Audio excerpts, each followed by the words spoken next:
तो आज हम जिस टॉपिक को ब्रेक डाउन कर रहे हैं ना, वो इंटरनेट पर लिटरली आग की तरह फैल रहा है। हम बात कर रहे हैं कॉकरोच जनता पार्टी की। मतलब युवाओं का एक ऐसा डिजिटल विद्रोह जिसने पूरी व्यवस्था पर इतना करारा तंज कसा है कि आप इसे इग्नोर कर ही नहीं सकते। जी हाँ, आपने बिल्कुल सही सुना, कॉकरोच। आज हम अपने सोर्स मटेरियल के डेटा और फैक्ट्स के जरिए ये समझेंगे कि आखिर एक कीड़े का नाम हमारे देश के युवाओं के इतने बड़े और वायरल प्रोटेस्ट का चेहरा कैसे बन गया। तो चलिए बिना किसी देरी के सीधे मुद्दे पर आते हैं। बहुत हुआ सम्मान, मालिक, वेयर इज आवर फ्यूचर, यानी बॉस, हमारा भविष्य आखिर है कहाँ। सोचिए, ये सिर्फ कोई रैंडम मीम या एक लाइन नहीं है। ये देश के लाखों युवाओं के अंदर उबल रहा एक बहुत ही तीखा सवाल है। और इसी एक सिंगल सवाल ने ना एक बड़े ही अजीब, मतलब एकदम अनकन्वेंशनल से मूवमेंट को जन्म दे दिया है। जब सिस्टम से कोई सीधा जवाब नहीं मिलता है ना, तो युवा अपनी आवाज सुनाने के लिए किस हद तक जा सकते हैं, ये उसका एक परफेक्ट एग्जाम्पल है। अब सबसे पहले ये क्लियर कर लेते हैं कि आखिर ये कॉकरोच जनता पार्टी या शॉर्ट में कहें तो सीजेपी एक्चुअल में है क्या भला। देखिए, ये कोई असली पॉलिटिकल पार्टी नहीं है। ये लोग कोई इलेक्शन नहीं लड़ने वाले, ना इनकी कोई रैली या रोड शो होने वाला है। इसके बजाय ये पूरी तरह से इंटरनेट पर चलने वाला एक डिजिटल प्रोटेस्ट है। और इनका हथियार क्या है?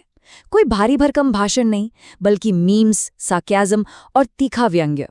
ये लोग सिस्टम से सड़कों पर नहीं लड़ रहे, बल्कि उसे ट्रोल करके उस पर तंज कसकर अपनी बात रख रहे हैं। अब आपके दिमाग में पक्का ये सवाल आ रहा होगा कि यार, अगर नाम रखना ही था तो शेर, चीता या बाज जैसा कोई पावरफुल नाम रखते ना, ये कॉकरोच ही क्यों? और सच कहूं तो यही इस पूरी कहानी का सबसे इंटरेस्टिंग पार्ट है। हमारे सोर्सेज बताते हैं कि कॉकरोच असल में सर्वाइवल और हाशिए पर धकेले जाने का एक सिंबल बन गया है। खुद सोचिए, कॉकरोच एक ऐसा जीवले जिससे हम चप्पल से मारते हैं, भगाते हैं, लेकिन वो फिर भी कहीं ना कहीं से जिंदा बच ही निकलता है। बेरोजगार युवाओं को भी आज बिल्कुल ऐसा ही फील हो रहा है। उन्हें लग रहा है कि सिस्टम उन्हें कीड़े की तरह इग्नोर कर रहा है, कुचल रहा है, लेकिन फिर भी वो हार मानने को तैयार नहीं है। तो ये सब शुरू कैसे हुआ? इसकी ओरिजिन स्टोरी भी काफी दिलचस्प है। सोर्स के मुताबिक कहानी शुरू होती है 15 मई 2026 को। सुप्रीम कोर्ट में एक सुनवाई के दौरान परजीवी और कॉकरोच जैसे शब्दों का इस्तेमाल हुआ। अब सोर्स एकदम क्लियर करता है कि बाद में इस पर सफाई भी आई थी कि भाई ये टिप्पणी फर्जी डिग्री वालों के लिए थी, ना कि मेहनत करने वाले युवाओं के लिए। लेकिन आपको तो पता ही है, इंटरनेट की स्पीड बुलेट ट्रेन से भी तेज होती है। क्लैरिफिकेशन आने से पहले ही बात आग की तरह फैल गई। जो युवा पहले से ही पेपर लीक और बेरोजगारी से परेशान थे, उन्होंने इसे खुद पर एक पर्सनल अटैक मान लिया। बस फिर क्या था, इंटरनेट पर गुस्सा फूट पड़ा और अगले ही दिन एक्स यानी ट्विटर पर एक गूगल फॉर्म लॉन्च कर दिया गया। और ऐसे रातों रात एक गलतफहमी ने सीजेपी नाम के डिजिटल हथियार को जन्म दे दिया। अब जरा इनकी मेंबरशिप की क्वालिफिकेशन सुनिए। ये जितनी फनी है ना, उतनी ही ट्रैजिक भी हैं। पहली शर्त, आपको घोर बेरोजगार होना चाहिए। मतलब आपकी डिग्रियां और रेज्यूमे एकदम यूजलेस हो चुके हों। दूसरी शर्त है परम आलस्य। इसका मतलब है कि आप में देश बदलने का फुल जज्बा तो होना चाहिए, लेकिन अपनी रज़ाई से बाहर निकलने की हिम्मत बिल्कुल नहीं होनी चाहिए। तीसरी क्वालिफिकेशन है क्रॉनिकली ऑनलाइन होना, मतलब 24 घंटे फ़ोन से चिपके रहना। और चौथी, आपको अपना गुस्सा सड़कों पर नहीं, बल्कि मीम्स बनाकर सिस्टम पर भड़ास निकालने में एक्सपर्ट होना चाहिए। असल में ये जो बढ़ा चढ़ाकर बताई गई कमियां हैं ना, ये एक सटायर है, एक आईना है जो दिखाता है कि आज का सिस्टम युवाओं को किस नजरिए से देखता है। और अगर आपको लग रहा है कि ये सिर्फ मुट्ठी भर लोगों का कोई इंटरनेट प्रैंक है, तो आप बिल्कुल गलत हैं। 1.5 से 2 मिलियन, जी हाँ, 15 से 20 लाख लोग, हमारे सोर्सेस के डेटा के हिसाब से इतनी भारी तादाद में लोग इंस्टाग्राम पर इस मूवमेंट से जुड़ चुके हैं। और ये नंबर रोज बढ़ रहा है। ये कोई छोटी मोटी बात नहीं है। इतने सारे लोगों का एक साथ आना इस बात का सॉलिड प्रूफ है कि ये जो सार्केज़म है, ये जो तंज है, वो आम जनता और खास तौर पर युवाओं की दुखती रग पर एकदम सटीक बैठा है। तो आखिर इस पूरे डिजिटल बवाल के पीछे दिमाग किसका है? कौन है वो मास्टरमाइंड? सोर्स के मुताबिक इनका नाम है अभिजीत। उम्र है 30 साल और ये बॉस्टन यूनिवर्सिटी से पब्लिक रिलेशंस यानी पीआर में मास्टर्स कर रहे हैं। अब इनके बैकग्राउंड की एक और बहुत ही क्रूशल डिटेल जो सोर्स हमें देता है, वो ये है कि अभिजीत ने 2020 से लेकर 2023 तक आम आदमी पार्टी की सोशल मीडिया टीम में काम किया था। वहां इन्होंने मीम बेस्ड कैंपेन्स भी चलाए थे। तो फैक्ट्स के हिसाब से देखा जाए तो इस डिजिटल विद्रोह को जो इंसान लीड कर रहा है, उसके पास पॉलिटिकल मीम कैंपेन्स का बहुत ही तगड़ा और सॉलिड एक्सपीरियंस है, जिसका इस्तेमाल अब वो सिस्टम को डिजिटल तरीके से एक्सपोज करने में कर रहे हैं। खैर, अभी तक तो ये सब एक जोक जैसा लग रहा था, राइट?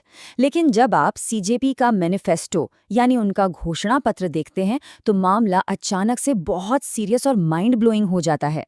नॉर्मल पॉलिटिक्स से एकदम हटकर इनकी डिमांड्स बहुत ही अलग हैं। जैसे नेताओं के रिटायर होने के बाद दूसरे सरकारी पदों पर पूरी तरह से बैन, अगर वोट गायब होते हैं तो नेताओं की सीधी जवाबदेही, महिलाओं के लिए सिर्फ 33% नहीं बल्कि पूरा 50% इक्वल शेयर, टीवी डिबेट्स में फालतू की टीआरपी के बजाय बेरोजगारी और महंगाई जैसे असली मुद्दों पर बात, और नेताओं के पार्टी बदलने पर बहुत ही सख्त रोक। मतलब हंसी मजाक की पैकेजिंग में लिपटी ये मांगें एक्चुअल में बहुत ही मैच्योर और लॉजिकल हैं, जो हमारी पॉलिटिकल व्यवस्था की कमियों पर सीधा वार करती हैं। अब जरा इस कॉन्ट्रास्ट को देखिए। एक तरफ हैं इस डिजिटल विद्रोह के हथियार, मीम्स, चुटकुले, सार्काज़म और वायरल रील्स जो हमें हंसाते हैं। लेकिन दूसरी तरफ क्या है? दूसरी तरफ है वो बहुत ही कड़वी हकीकत, बेरोजगारी, लगातार होते पेपर लीक, सरकारी नौकरी के फॉर्म भरते भरते एग्जाम की उम्र ही निकल जाना और भर्तियों का बार बार कैंसिल होना। देखिए, ये समझना बहुत ज़रूरी है कि हंसी मजाक या मीम्स बनाना इस जनरेशन की पहली चॉइस नहीं थी, ये उनकी मजबूरी बन गई है। जब एक इतनी बड़ी आबादी सिस्टम के फेलियर्स के नीचे दब जाती है और उनकी सीधी शिकायतें कोई नहीं सुनता, तब जाकर ये सार्काज़म उनकी हताशा और गुस्से का अल्टीमेट हथियार बन जाता है। जब उम्मीद जवाब देना बंद करती है तो तंज बोलना शुरू करता है। लिटरली ये बात बिल्कुल सच है। ये कोई आम इंटरनेट ट्रेंड नहीं है, बल्कि हमारी सोसाइटी के एक बहुत ही गहरे घाव की तरफ इशारा है। जरा सोचकर देखिए, जब देश का पढ़ा लिखा युवा जो कभी बड़े बड़े सपने देखता था आज खुद को कॉकरोच कहने पर मजबूर हो गया है, तो ये सिस्टम और जनता के बीच टूटते हुए भरोसे का सबसे बड़ा अलार्म है। कॉकरोच जनता पार्टी असल में युवाओं का वो डिजिटल विद्रोह है जिसने व्यवस्था पर एक बहुत ही गहरा और बहुत ही चुभने वाला तंज कसा है।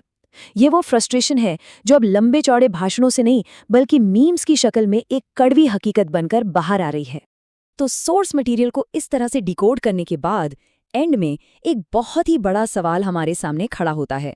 क्या ये सब सिर्फ इंटरनेट का एक तमाशा है जो कुछ दिन ट्रेंड करेगा और फिर गायब हो जाएगा, या फिर ये उस नई जनरेशन का सबसे बड़ा और सबसे कड़वा व्यंग्य है जिसने अब सिस्टम से पूरी तरह उम्मीद छोड़ दी है? इन फनी मीम्स के पीछे जो ये इतना बड़ा मैसेज छिपा है ना, उसे इग्नोर करना शायद हमारी सबसे बड़ी गलती होगी।